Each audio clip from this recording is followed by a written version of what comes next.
Iraq and Afghanistan is very angry about the 5 prisoners the U.S. swapped for Bergdahl's release.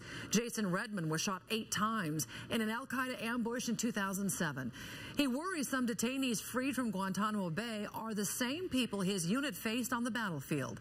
Redman was in Spokane today to talk to local law enforcement, and KXLY4's Jeff Humphrey was at Gonzaga when the lieutenant offered his remarks. Jeff?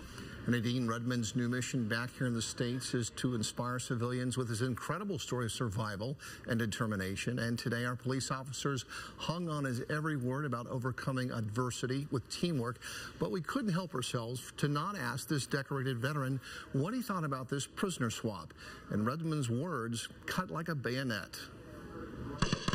Unfortunately, we walked right into an ambush situation. They had pre-staged fighting positions, 2 PKM machine guns, multiple AK-47s. With just 2 weeks left in his tour of duty, Lieutenant Jason Redman just about died in Iraq after capturing or killing a lot of high-value al-Qaeda leaders.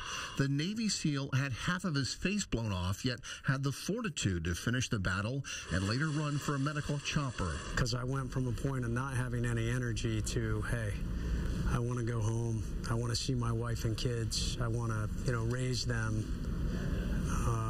in this free nation we live in that I fought for. Today, Redman brought his message of overcoming adversity and shared it with about 200 police officers, state troopers, and airmen from Fairchild Air Force Base. He says leadership is forged from the fires of experience but can't be put to work without teamwork the Navy SEALs are famous for.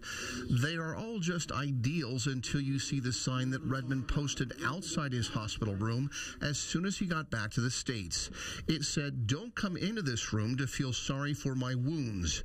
Wounds I received doing a job I love, doing it for people I love, supporting the freedom of a country I deeply love."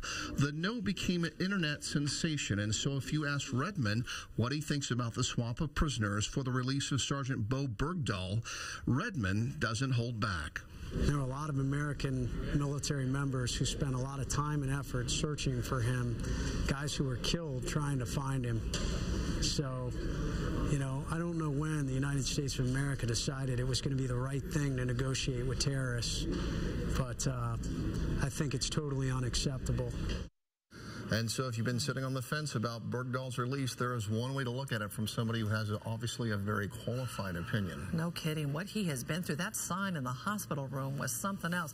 Now, Redman thinks that this prisoner swap is going to make U.S. soldiers targets in the future for kidnappings. And he adds that Sergeant Bergdahl actually not only deserted, but he actually abandoned a security post where he was supposed to be guarding his fellow Americans at this forward operating base, then actually went out to surrender himself to the Taliban.